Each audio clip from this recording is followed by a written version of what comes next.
Buenos días. Pues mi nombre es Andrea Alfonso Cantú y estoy realizando mis residencias profesionales para obtener una parte de mi titulación con el proyecto Sensor Diseño y Fabricación de un electrodo de trabajo en estado sólido para su aplicación en medidores de pH. Mi asesor es el doctor Jesús Javier Alcántara y la ayuda que tuve en la parte de caracterización electrónica fue de la maestra de ciencias Eliana y en depósito de materiales el doctor David Guzmán. Eh,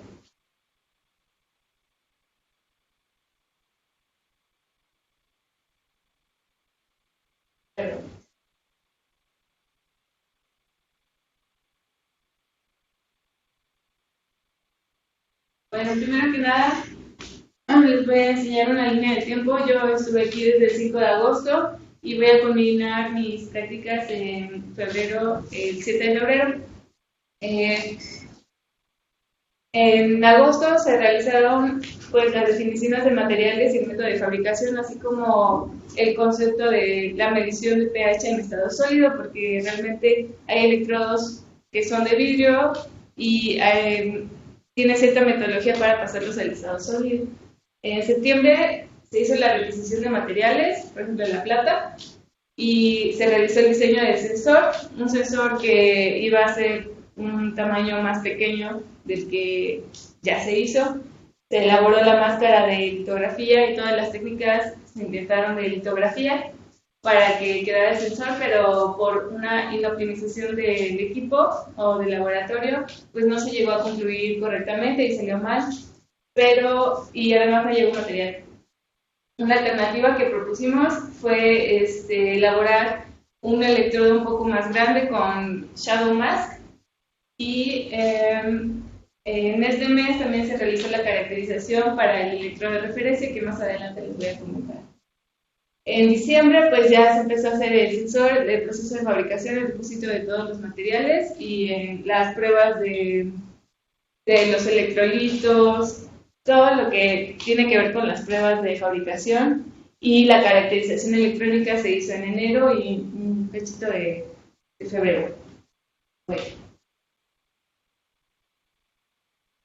El objetivo general de mi proyecto es elaborar un electrodo sensor de pH electrónico basado en tecnología de estado sólido con un rango de medición de 5 a 10 en unidades de pH útil para la evaluación de depósitos de agua. Los objetivos específicos son determinar los materiales a utilizar en los electrodos y la metodología de fabricación, diseñar gráficamente el dispositivo especificando dimensiones y composición, fabricar el electrodo y evaluar la sensibilidad del dispositivo con soluciones con diferente pH. Primero les voy a explicar qué es el concepto, bueno, todo el concepto de pH, qué es el pH. Significa potencial de hidrógeno, es la cantidad o la concentración de hidrógeno en una solución y está medida exponencialmente. Digamos que del 1 al 7 se considera pues ácido, son unidades de pH, el 7 se considera neutro y del 8 al 14 pues básico, ¿no? Entonces está en exponencial, por lo que aquí tenemos 1 por 10 a la menos 1, que es el pH de 1, o sea, tiene más concentración de hidrógeno que el que tendría si tuviera 7, que es por 10 a la menos 7. Bueno, de acuerdo con la norma oficial mexicana, el límite permisible para el agua potable en uso doméstico y pues el uso doméstico está entre 6.5 y 8.5 en unidades de pH. Bueno, la justificación es el parámetro más importante utilizado en la evaluación de las propiedades corrosivas de un medio ambiente acuático para el proceso de funcionamiento de procesos químicos y para el transporte de agua potable en las tuberías de la ciudad. Bueno, ¿qué pasaría si el pH alcalino alcanzara un rango mayor al límite permisible? Pues en las tuberías puede haber señales de agua dura y puede generar incrustaciones de sales como sarro o en el caso de las personas que lleguen a consumir el agua, pues puede causar cálculos renales. ¿Qué pasa si el pH es muy ácido, más ácido de los límites permisibles? Bueno, pues crea una dilución en las tuberías, diluye todo el metal y esto crea que en el agua doméstica haya iones de metales que no son deseados, por ejemplo el cobre o cualquier material del que se echa la tubería, aparte de los equipos que puede generar como una dilución y corrosión del equipo, ¿no? Y pues, como saben, el pH también influye en el sabor, el color, el olor, la claridad, la desinfección, todo. Bueno, les voy a explicar el funcionamiento de un electrodo de pH de vidrio y cómo lo pasamos al estado sólido. Bueno, este es un potenciómetro convencional para uso de laboratorio y consta de un electrodo que mide la temperatura y este es el electrodo de trabajo. Bueno, el electrodo es un electrodo combinado. Aquí se muestra el electrodo de trabajo, que es en donde va a ocurrir la reacción redox, y este es el electrodo de referencia, que está más o menos como a la mitad, pero lo puse aquí, que va a tener una concentración de pH constante de 7. Entonces, cuando el bulbo esta parte del vidrio es un vidrio pues normal, no es conductor, pero la parte del bulbo es un vidrio polarizable, o sea, tiene adentro una capa de litio y óxido de silicio, lo que lo hace conductor, un poco conductor. Bueno, cuando entra el bulbo en contacto con la solución, pues genera que la solución que hay aquí de cloruro algunos tienen ácido clorhídrico, otros cloruro de potasio, pues los iones negativos se van a adherir con la cantidad de iones de hidrógeno que estén afuera y eso va a generar aquí un potencial. Y entonces, con respecto a este potencial, va a ocurrir una diferencia. Entonces, con respecto a esa diferencia se puede calcular si es un pH alcalino, o sea, tiene menos hidrógenos aquí abajo, o si es un pH ácido con respecto a este electrodo de referencia. En ciertos artículos que revisamos, existe un electrodo en estado sólido, donde aquí se representa el electrodo de trabajo, que es este, que consta de platino. Este es el electrodo de referencia, perdón, que es plata, cloruro de plata, y encima tiene agar con cloruro de potasio, que es lo que tiene la solución de aquí, pero en estado sólido, o sea, le pusieron agar, ¿no? Este es el electrodo de trabajo, que generalmente estos son de platino, pero aquí pues le hicieron con óxido de iridio. Y el contraelectrodo, que es para hacer tierra en el circuito.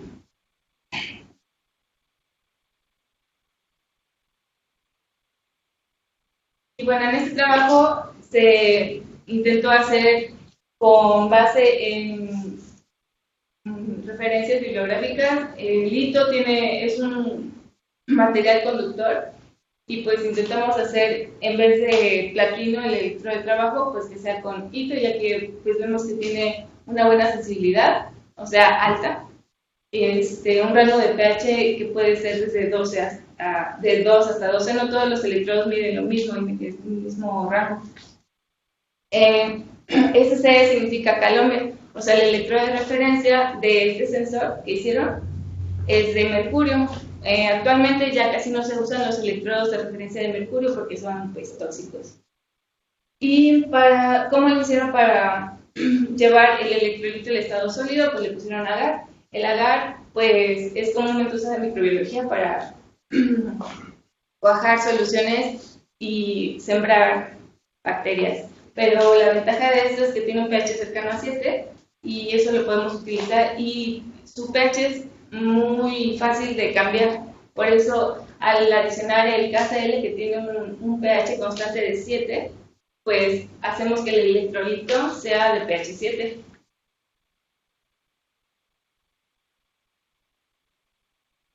Y bueno, el principio de medición del electrodo en estado sólido, pues aquí tenemos el electrodo de trabajo. Esta va a ser la parte de hito y cuando se sumerja en la solución, bueno, primero les voy a explicar esto. El electrodo de referencia, al tener el electrolito de cloruro de potasio, pues al sumergirse con la solución va a determinar cuántos iones de hidrógeno tiene con respecto a la cantidad de iones de cloruro que se adhieran a la parte del epóxico que se va a poner encima. Entonces, la carga positiva se va a acumular aquí y es la carga que va a detectar el electrodo de referencia, mientras que el electrodo de trabajo se va a cargar con los iones que tenga la solución y dependiendo de la concentración se va a cargar positivamente. Entonces podemos hacer la resta o la diferencia de potencial entre el electrodo de referencia y el electrodo de trabajo. Y se va a generar una señal. Bueno, aquí les puse ciertos ejemplos de, por ejemplo, algo muy contrario al hidrógeno es la detección de hidroxilos, que es cuando tiene mayor cantidad de hidroxilos la muestra, pues es básica, ¿no? Y tiene menos cantidad de hidrógeno. Bueno. Para el electrodo de referencia se realizó una caracterización, ya que no llegó la plata, pues se optó por hacer con tinta de plata, pero como se tiene que formar una capa de cloro de plata para que después no se deforme y no cause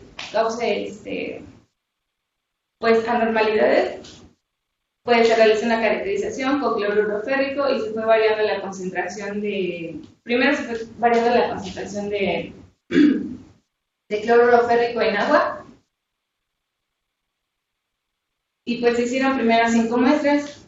La primera es la que no fue sumergida o inmersa en el cloruro férrico. Entonces aquí se puede ver como en las imágenes del CEN como la acumulación de cargas por los electrones todavía tiene solvente. Pues es la tinta de plata. Y ya aquí fue cuando se sumergió, pero se sumergió en una concentración de 80% cloruro de férrico y 20% de agua. Entonces, estas pequeñas partes que se ven aquí como blancas son la formación en la orilla de las hojuelas de plata, que significan la formación de cloruro de plata. Esta fue al 75% y se empieza a ver un poco más que esta, las partes blancas. Y la que más tuvo como formación fue la pieza D, con 66% de concentración de cloruro férrico, y ya de ahí fue la de 50, pero estas partes se parecen mucho a las de acá, entonces quiere decir que la solución estaba muy diluida y no alcanzó a formar la cloración, ¿no? La reacción que se lleva a cabo pues, es esta plata más cloruro férrico y agua, da un precipitado que mientras se sigue agitando se elimina y da cloruro, ácido clorhídrico. Bueno, en las imágenes del EDS dio ciertas cantidades por concentración de elementos en porcentaje de peso. Entonces tenemos que el blanco no tiene nada de cloruro al principio, o sea, porque no fue sumergida. Su mayor parte pues es plata, ¿no? Dice todas las demás, pero la que nos importa es esta columna de la formación de cloruro, ¿no? Que indica la concentración de cloruro de plata. La que más tuvo, obviamente, fue la de 66 con 5.7 y aquí se puede ver el piquito. Aquí va la plata, la línea verde, la plata, el cloro, y el punto más alto pues es en el 66. Entonces, ya con base en esto, se puede ir variando el tiempo de inmersión. Las muestras, primero se realizó por 5 minutos, 10 minutos, 15 y 30 minutos. Bueno, aquí se puede ver la vista transversal de la pieza con 30 minutos de inmersión. La verdad es que a partir del minuto 15 ya casi no importa cuántos minutos más se sumerja porque no va, a profundidad, sino se va extendiendo como en la superficie. O sea, esto que se ve aquí son las hojas de plata y aquí se ve el cloro de plata. Ya todos los demás se ven como hojitas, pues es las hojas de plata. Aquí casi no se puede ver gran diferencia, sino es aquí, ¿no? La concentración que se ve como todo más blanco significa que tiene más tintes como el cloro de plata.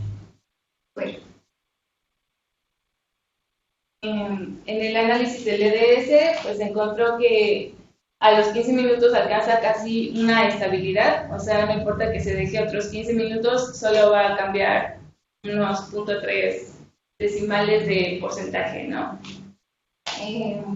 Y pues sí, como les decía, ya a partir del minuto 15 se puede considerar como una buena formación de cloro de plata y no tiene caso ponerla 30 otros 15 minutos para otro crecimiento más pequeño.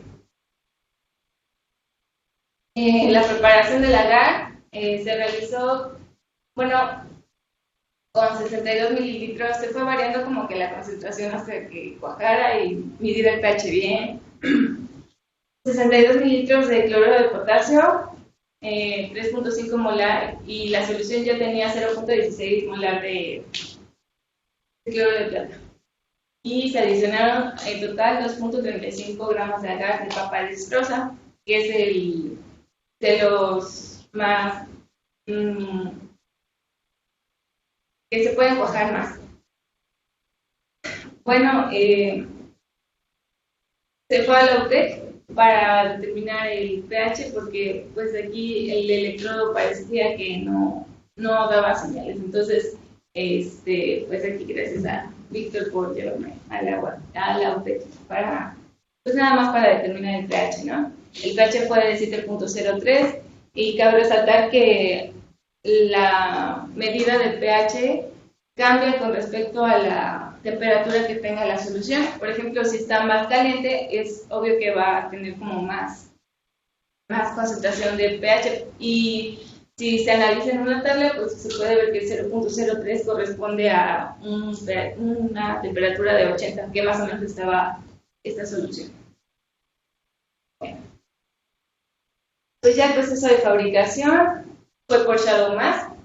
Primero se oxidó la muestra a 1000 grados por una hora en los hornos de crecimiento, por crecimiento hidrotérmico.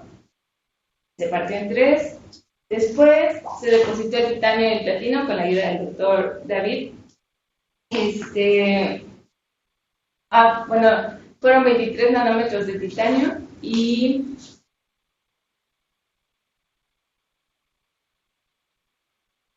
105 de platino. Pues aquí se ve el cambio, ¿no? Aquí ya cuando tiene Shadow Mask y se espera obtener esto.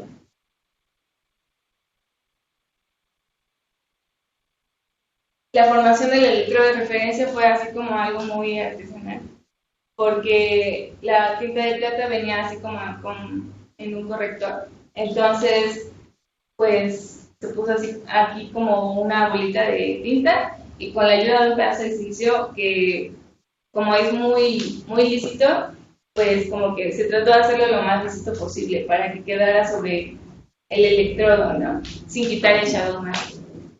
Y bueno, con la ayuda de cinta Kapton, bueno, ya se tuvo el cloruro de plata con una pipeta Pasteur que se agregó la solución que ya habíamos previamente visto antes de 66% a 15 minutos para formar el cloruro de plata.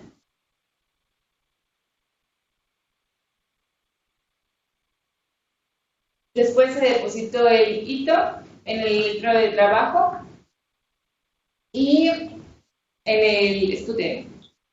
La elaboración de micropool pues era con una resina negativa, pero pues ya más fácil con un epóxico, porque en lo que llegaba la resina y todo, pues aquí se puso con una puntita de un clic, pues quedó más o menos, se esperaba que quedara así, pero pues así quedó.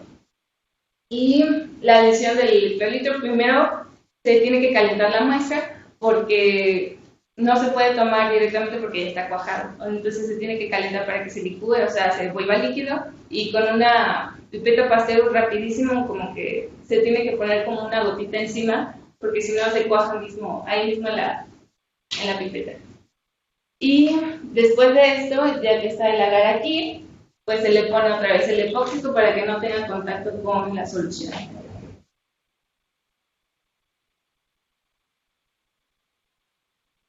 Y pues este es el diseño final del sensor. Aquí tenemos la capa de silicio de la oblea, el óxido de silicio. Estos dos representan el titanio y el platino. La capa de hito en el electrodo de trabajo. Plata, cloro de plata para el electrodo de referencia, el agar. Y el electrodo auxiliar, con las dimensiones de 3 milímetros y este de 4 milímetros. Y de largo, pues 12.75 milímetros, y esto es igual de 3x3, que son los contactos.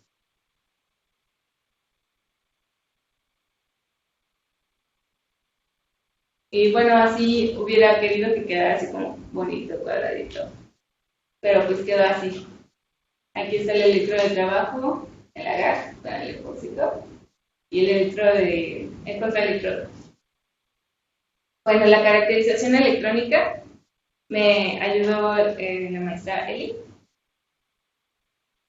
Y bueno, se tomó como referencia el circuito de un potenciostato, que es el que comúnmente se utiliza para calibrar los potenciómetros.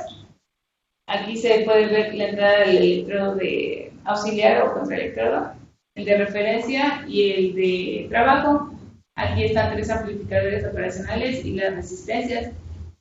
Se va a emitir, va a ser un como ciclo aquí, va a ser como una resta. Entonces, este potencial de aquí, como les decía, más atrás tiene que, con la diferencia de este potencial, tiene que ser 0 idealmente, para que se pueda tomar como referencia, ¿no? Y bueno, aquí se empezó a hacer el cableado del circuito, el electrodo de referencia, el de trabajo y el contraelectrodo. Y se sujetó con epóxito. Y este es el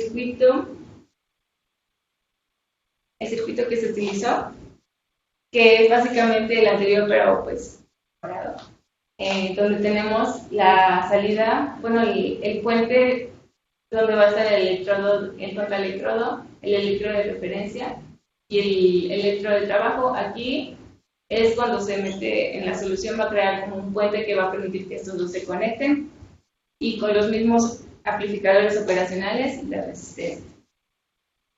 Pues aquí está un diseño de cómo queda más o menos en el protoboard. Se trató de hacer en una tarjeta, pero hubo ciertos cambios que no quedaron igual al previsto. Y bueno, para la calibración se utilizó por primeras pruebas un buffer de 4 y otro de 9 para ver si había como diferencia entre ellos dos. Y ya una vez sabido que sí hay diferencia, pues ya se optó por hacer más soluciones con diferentes pHs. Y aquí tenemos como la respuesta. Aquí se va a emitir como un pulso y nos va a dar como a cierto voltaje, 12.3, nos va a dar cierta frecuencia. Entonces, a medida que vaya cambiando el pH, esta frecuencia en microsegundos, perdón, va a ir cambiando. Y con esto, pues, se puede hacer como una tabla. Aquí están los pHs, fue desde 4 hasta 8.38. ¿Por qué? Porque al principio se midió y era de 4 a 10, pero después se fue midiendo. Había un fallo con el potenciómetro que utilizamos y pues estaba dando malas medidas, entonces como que la medida final fue esta, ¿no? Entonces estos fueron los cambios en microsegundos que dio por cada pH. Aquí podemos observar que el pH de 4 está hasta arriba, o sea, como que da más longitud de onda de frecuencia, y se mantiene pues ciertamente estable a partir de los 30 segundos. El pH a medida que va como aumentando el pH en cantidad, pues va disminuyendo la frecuencia, ¿no? Entonces aquí igual se puede ver como que se estabiliza. Aquí como que se pueden juntar estos dos porque están como que muy similares, el 6.11 y el 6.82, pues es lógico que tienen casi lo mismo. Y pues aquí ya se tuvo cierta irregularidad a partir del 7 y del 7.95, ¿no? Como que una dio más oscilatoria y la otra como que más estable. Y el único inconveniente que se vio aquí es que la de 8 pues se salió de rango, esperábamos que fuera pues más abajo, pero no, hizo como una U, como se puede ver en esta gráfica, como que primero fue como disminuyendo y luego como que va aumentando, pero eso se puede ir viendo con el tiempo, tal vez sea por el electrodo de referencia, por el método de fabricación que es un poco manual, pero pues esos fueron los resultados y las conclusiones y propuestas a futuro, pues son que se puede mejorar la fabricación del electrodo con un depósito de plata pues ya bien hecho con E-beam o por sputtering, y pues el cloro de plata, bueno, pues puede ser el mismo, y la resina en vez de ser agar pues puede ser una resina negativa donde permita hacer como las dimensiones más exactas y que toque el electrodo de referencia. Y pues ese es un trabajo.